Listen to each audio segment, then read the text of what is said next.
Okay, so now I'd like to talk about bone fractures, breaking of bones, and then how that's repaired.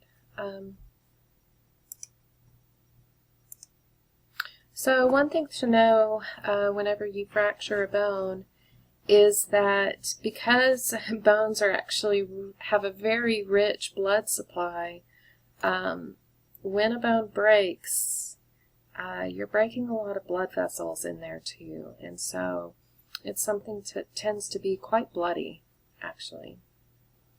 So originally what happens is where all of these blood vessels are broken, you're going to get clotting all throughout this region where the bone was broken. And that's going to form what's called a fracture hematoma. It's just that big clot in that area internally in those tissues.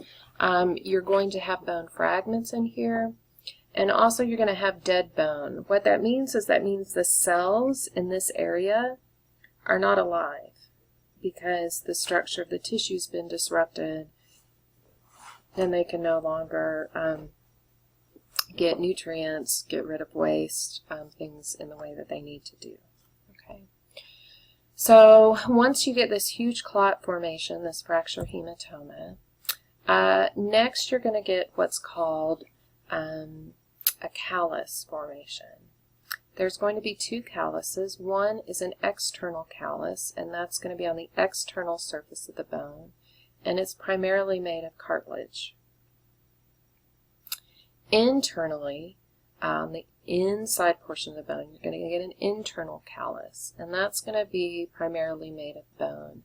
And notice how we did have this fracture hematoma, but now that's been replaced by the internal callus of bone tissue and the external callus with cartilage tissue. Okay, so it's replacing this hematoma. Then what's going to happen next is all of the callus area, both internal and external, is going to be replaced by bone tissue. First, it's replaced by spongy bone, and then remodeling is going to occur, and you're going to get compact bone finally replacing this.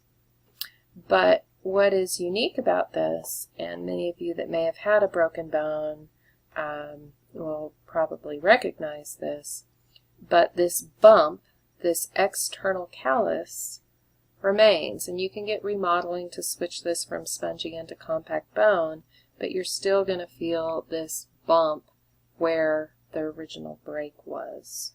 Okay, and so this is the process of bone repair. These are the steps, and on your activity, these are picture images taken directly from your textbook. This will help you identify different types of fractures, ways that you can break bones, also put the bone repair process in the correct order, and then practice some of the vocabulary words from this entire chapter.